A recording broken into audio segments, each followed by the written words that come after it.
Welcome to JLTV 7 news. కోరిన కోరికలు తీర్చుతూ భక్తుల పాలిట కొంగు బంగారంగా విరాజిల్లుతున్న శ్రీ అభయాంజనేయ స్వామి దక్షిణ కాశీగా పేరుగాంచిన చారిత్రాత్మకమైన కొలనుపాకలో కొలువుదీరిన శ్రీ అభయాంజనేయ స్వామి దేవాలయం శ్రీ ఆంజనేయ స్వామి దర్శనం కోసం భక్తులతో కిటకిటలాడుతోంది. యాదాద్రి భువనగిరి జిల్లా ఆలేరు మండల పరిధిలోని కొలనుపాకలో గల శ్రీ అభయాంజనేయ స్వామి నిత్యం పూజలు అందుకుంటూ ఆశీర్వదిస్తున్న అభయాంజనేయ స్వామి ప్రాచీన కాలంలోనే కొలనుపాకలో ఈ ఆలయంలో తిరిగి ప్రతిష్ఠించి ఆలయాన్ని భక్తులు పునరుద్ధరించి ఆధ్యాత్మిక సాధన కేంద్రంగా తీర్చిదిద్దారు. ఈ సందర్భంగా ఆలేరు మండలం JLTV 7 రిపోర్టర్ బైరి విశ్వనాథం గౌడ్ ఆ ఆలయం సందర్శించి అభయాంజనేయ స్వామి మహత్యం తదితర విషయాలను తెలిపారు. అయితే ఈ ఆలయంలో ప్రాచీన కాలం నాటి శివలింగం, గణపతి విగ్రహాలు కూడా ఉన్నాయి. అలాగే ఆంజనేయ స్వామి ఎదుట ప్రకృతి పురుషులుగా భావించబడే రావి, వేప వృక్షాలు కూడా చూసి తరించాల్సిందే. వీటిని భక్తులు ప్రత్యేకంగా పూజిస్తూ దీర్ఘ రోగాల నివారణ కోసం వాటి చుట్టూ ప్రదక్షిణలు చేస్తూ ఉంటారు. తొలుత ఆలయంలోని విగ్రహాలను వైద్యశాస్త్ర నిపుణులు అంకం నారాయణ, పెంటయ్య, వెలుపుల నరసయ్య గుర్తించి నాటి విశేషాలు గమనించి నిష్ఠతో పూజించాలని సూచించారు. పిశాచ పీడిత బాధలు తొలగిపోతాయని భక్తుల విశ్వాసం. కొలనుపాకకు వచ్చే శైవ జైన భక్తులు ఈ ఆలయాన్ని దర్శించుకుంటారు. ఆలయంలో కృష్ణమూర్తి అనే భక్తుడు ప్రతినిత్యం ధూపదీప నైవేద్యాలతో ఆరాధన కొనసాగిస్తారు.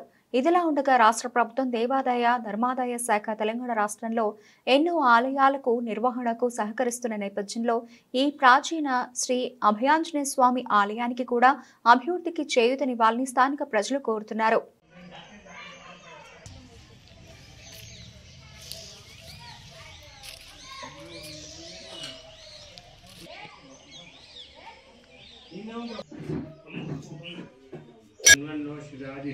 श्री महाश्री सोमदा नामधेय सपुत्र भगवत्यं रेणुका नामधेय सह सपुत्र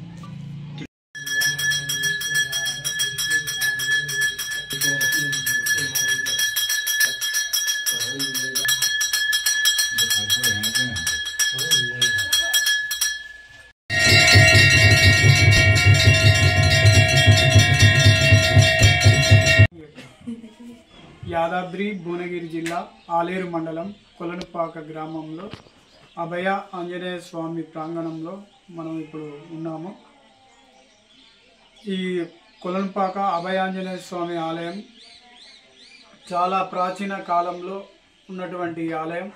ఈ ఆలయం విశిష్టత మన పూజారి కృష్ణమూర్తి గారు మాటల్లో మనం విందాం. ఈ యొక్క అభయాంజనేయ స్వామి యొక్క ఆలయం చరిత్ర చాలా సనాతనమైనది. ఎన్నో పురాతన కింద ఉన్నటువంటి ఈ యొక్క ఆంజనేయ స్వామి ఇది మందిరం.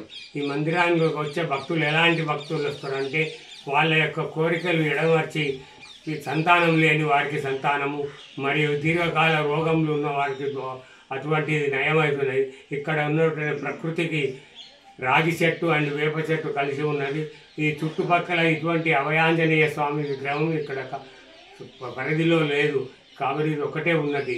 దీని యొక్క పవిత్రత ఎలా ఉందంటే భక్తులు ఏదైనా కోరుకున్నటువంటి దాన్ని కొంగు బంగారమై వాళ్ళకు కోరికలు తీర్చేటువంటి ఈ యొక్క అభయాంజనేయ స్వామి దాని వలన అందరికీ మంచి జరుగుతుంది. యొక్క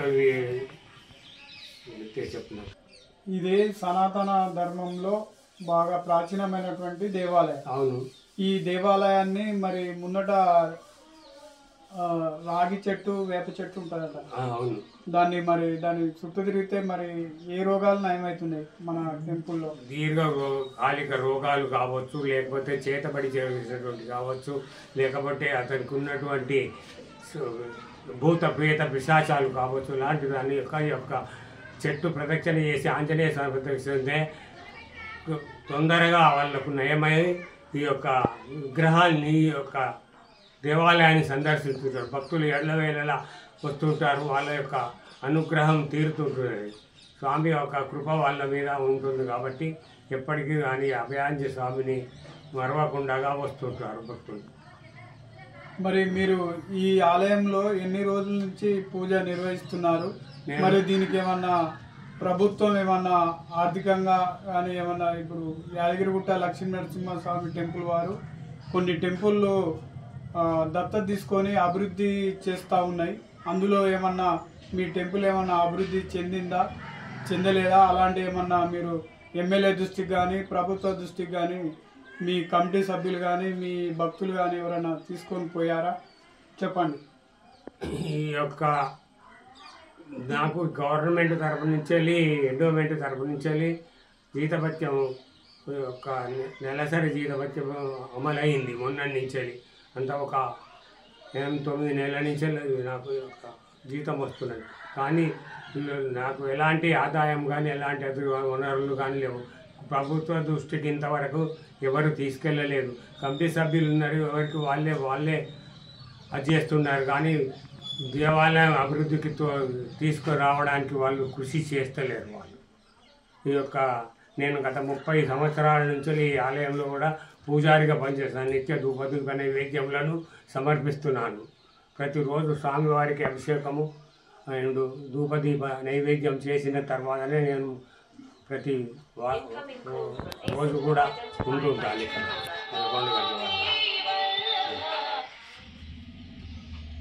ఈ ఆలయానికి ఏ ప్రభుత్వం కూడా ఇంతవరకు నిధులు కేటాయించలేదు.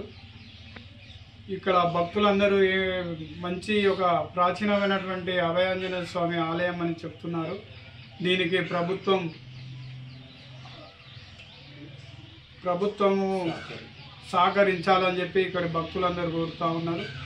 మా జేఎల్టీ నరసింహ దేవస్థానం నుంచి అభివృద్ధి అన్న చేయాలని, లేకపోతే ప్రభుత్వం వెంబడే దీన్ని ప్రాచీన అభయాంజనేయ స్వామి ఆలయాన్ని అభివృద్ధి చేయాలని జేఎల్టీవీ తరఫు నుంచి మేము కోరుతా ఉన్నాం. భక్తుల కోరిక మేరకే జేఎల్టీవీ కోరుతా ఉంది.